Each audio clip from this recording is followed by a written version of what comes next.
The economic collapse from the pandemic has been widely reported, as well as the disproportionate effects tracked by race or income. Not surprisingly, more people are struggling with food insecurity, and part of the response is a new kind of relief at locations around Boston. The Community Fridge, or Frige. To tell us about one of these efforts is an organizer and volunteer for the Fridge on Dorchester Avenue near Fields Corner Station, Mike Murphy. Thank you very much for being with us, Mike. Yeah, thank you for having me. It's great to be here. Mike, before we get into the Fridge, you must have realized there was a need for it. So what did you see in that way around Dorchester? Yeah, so I think, the Dorchester community is a very vibrant, diverse community filled with a lot of really great people. But what we were seeing in Dorchester and around Boston in general, especially with the COVID-19 pandemic, was a real exacerbation of food insecurity, especially with so many people being out of work and sort of having that need for a real community hub where we can sort of service the community in a way that hadn't really been done before. And we sort of saw this initiative happening over in New York that started with an organization called IOH NYC. And they started this big initiative, and then from there, they broke out into individual communities. So we sort of took that inspiration over into Boston as we sort of saw this need really increase over the last several months. I can certainly believe there's a lot of need. I can also picture within a 10-minute walk down the avenue, you go to Dorchester House, they have a food pantry. So why would you need the Fridge near Fields Corner Station? Yep, I think it's really an issue of accessibility. We of course support those organizations as well. We hope to work in tandem with them, but there is a real accessibility factor here. People being able to just walk by and see this amazing thing that we have just put up. That's really just a good resource for people to sort of take what they need without judgment. So I think it's really just a matter of accessibility there. Well, you're talking about this refrigerator or something like a refrigerator right out on the avenue, corner of Charles Street. Yep. You got to plug it in somewhere. So how did you work that out? Yeah, so we were actually partnered with a local nonprofit called Fields Corner Main Street, and they are tasked with supporting and empowering the local business community in the Fields Corner neighborhood. So they were generous enough to give us access to a building they just purchased earlier in the year. So when you go to the Fridge, you'll see a long yellow building behind it. And that's where we're getting our power source from. So the Fridge is actually plugged in inside of that building.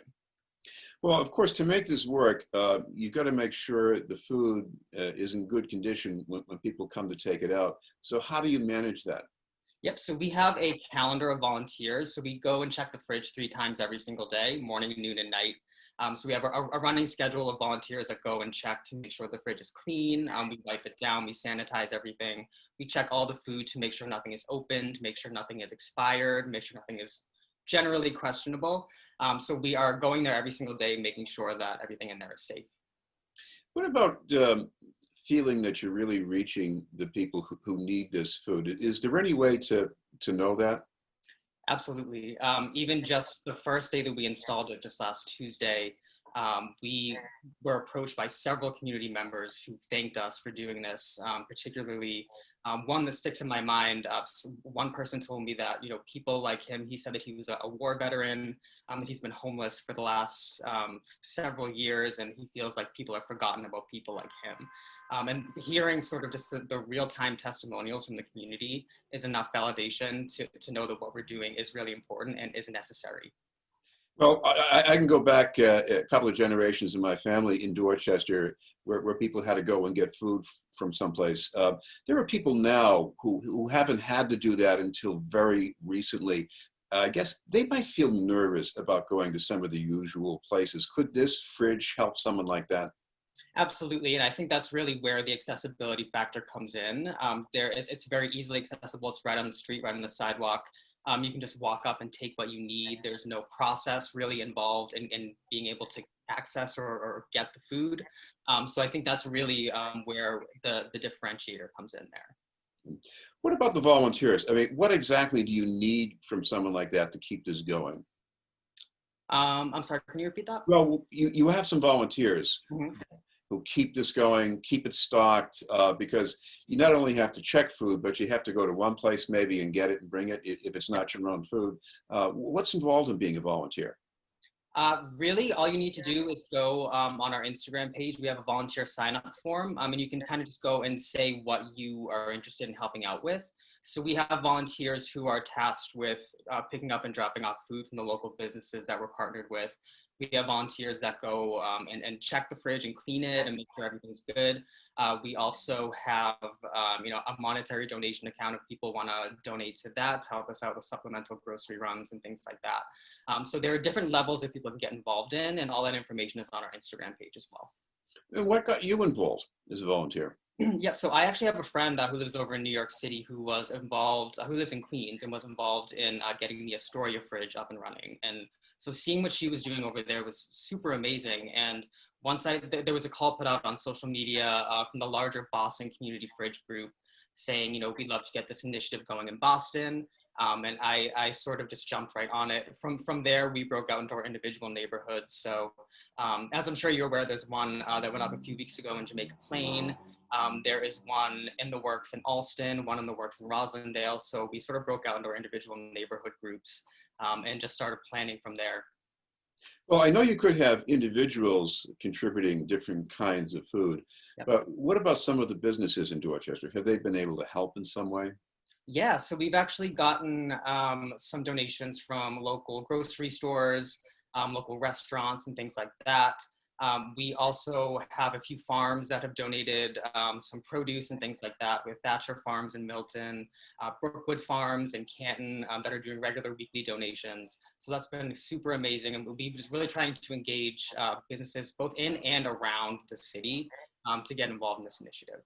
Now, I know the first goal here is to help people who need food, but there's also the problem of food waste. I guess you're helping with that, aren't you? Yes, that is another huge goal of this. So many stores and restaurants and individuals end up throwing out so much produce and so much food that they buy. I'm certainly guilty of that. I sometimes buy a little too much produce and, it ends up wilting away in my fridge. So instead of just, getting rid of all of this food at the end of the day, if it's still in good condition, if it's still usable, why not contribute that to the community? And why not bring that to people who actually really need it rather than just tossing it out to the trash? And finally, we should mention that if people want to help out in some way, is there a way they can get in touch, maybe through Instagram? Yeah, so Instagram, if you go on our Instagram, there's a link in our bio on Instagram where you can either sign up to volunteer. You can reach out to us via DM on Instagram if you want to send us a message. You can also shoot us an email at dot.communityfridge@gmail.com. All of those are checked very regularly. So if you have any questions, if anyone is, wondering whether a certain food item is appropriate to donate, we're happy to answer those types of questions. But it's really just about showing up for our communities at this point, and making sure that we're engaging every single member to hopefully get involved in this initiative so that we can expand this. Because ideally, we want to install more fridges both in Dorchester and around the city in general. Well, thank you very much for joining us. Yeah, thank you. That was Mike Murphy for the Community Fridge in Dorchester. We'll have more news in just a moment.